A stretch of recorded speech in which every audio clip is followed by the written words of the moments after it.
Hey, it's Friday. Happy Friday, everybody. It's Christopher here with the Morning Huddle. So it's another week completed. Is time like flying for everybody? We were talking about this morning in the Go Agency's morning meeting, and we were saying, can you believe that another week has gone by? It feels like time is absolutely flying, especially for us. We've been busier than we've been in a long time. I mean, it's absolutely been crazy busy, which is positive, and I'm very thankful for.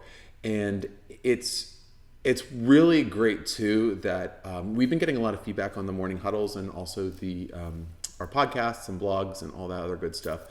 And everyone is really latching on to looking at their sales and marketing plan and trying to make things better. So I'm super excited about that. That makes me so happy that everyone's leaning into the refocusing revolution, which I've been talking about.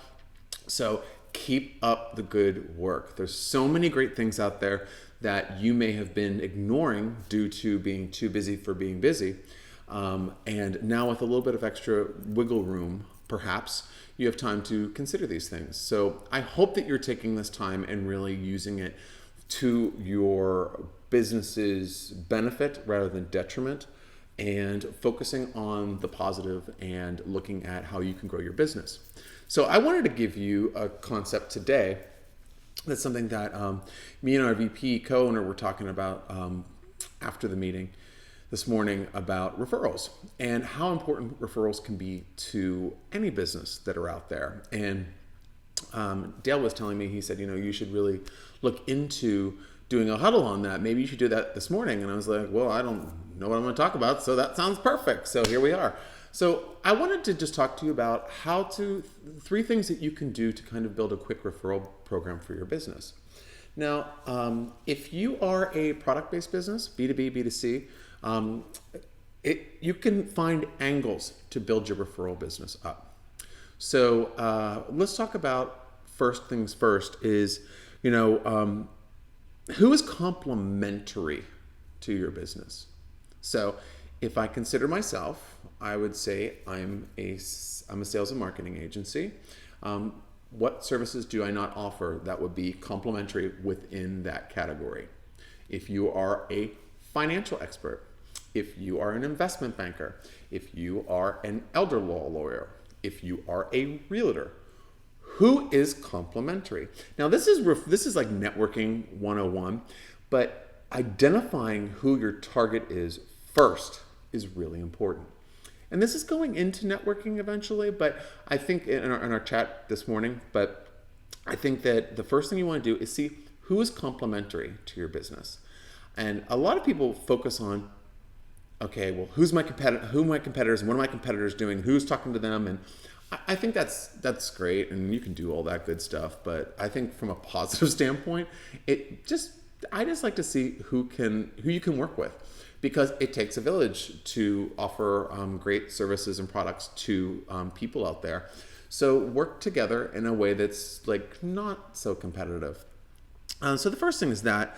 The next one is who works with your clients currently? What type of companies work with them?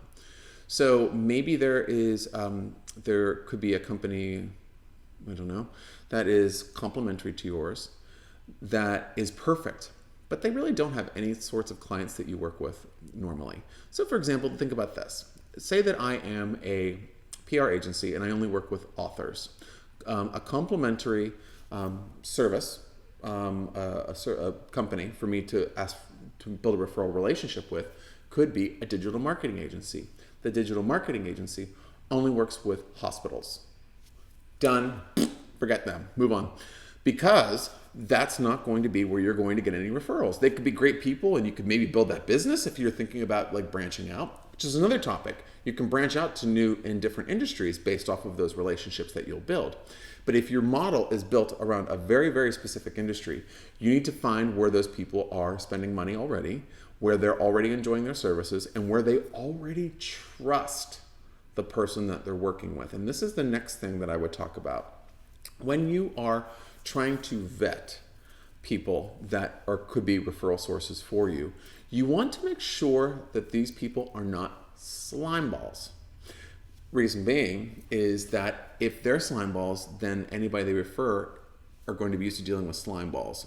And if you're, it has to be on brand.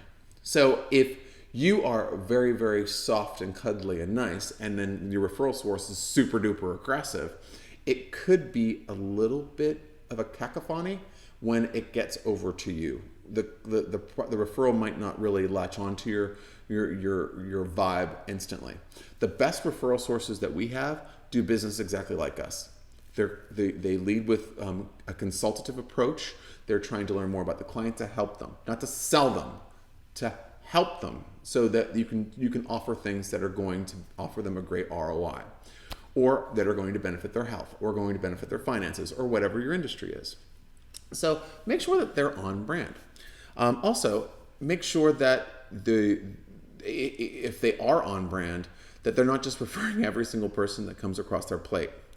And the reason being is that you're going to waste a lot of time, and they're going to ask for a lot of advice. They're going to ask for a lot of extras, and that, if you're up for that, that's great. But for me, I'm okay with providing free consultations at any time to anyone that needs it, especially now. But at the same time, if people are saying, this is a lead, here you go, and then you start talking to somebody like they're a lead, and they're just not a lead at all. The next one is, what are your qualifying basis for you to have people become a client for you? Is there a certain, or a customer for you? What does that makeup look like? Because you do want to share that with any referral source that you have, so they can pre-qualify people before they send them over. And the final piece is offering some sort of incentive. If you have an incentive for getting people to refer business over to you, maybe that every person that they refer that you qualify, they get a certain something, or once they sign a contract, they get a certain something. Residual income is really, really great. So if you offer monthly service packages, this is a really great way of doing it. If you're a product-based company and you're offering a referral source, which could be even an influencer, you could offer them exclusive discounts, exclusive free products, whatever you want. There's lots of ways of cutting this up. But I think the most important thing is that if you're looking to grow your business, find other people that you can talk to that will help you grow it. Now, people call this networking, and they'll go to many different networking functions. And I do feel that networking face-to-face has benefits, but that's not the be-all and end-all. There is also networking that can be done through social. And I've done a show on this. I've also done a podcast about this on the Social Marketing Academy. I've also done blogs about this, and it's LinkedIn Sales Navigator. Look into it. It's a great place to start having conversations with people that are really meaningful. But aside from that, just start thinking about it. Because if you could get leads that are already warmed up by a trusted referral source that understands who your target audience is or customer, boom, done. Not one marketing dollar was spent on that. Not one sales call was spent on a prospecting call or cold call or whatever you want to say. So just something to think about. And so that's about it. I just wanted to kind of give you kind of something to think about over the weekend if you were looking to see how you can build up your prospect bases and start getting your funnel a little bit fuller of prospects that want to move through to be a customer or client of yours. So that's it, folks. You have a great weekend coming up. I'll talk to you again on the Morning Huddle. Again, if you want to learn more about anything that I'm talking about, or you want to learn more about the Go Agency, check us out on our website, www.gosalesandmarketing.com. Also, we have a blog there. We have a Zoom ebook that's really great if you want to learn how to do Zoom a little bit better.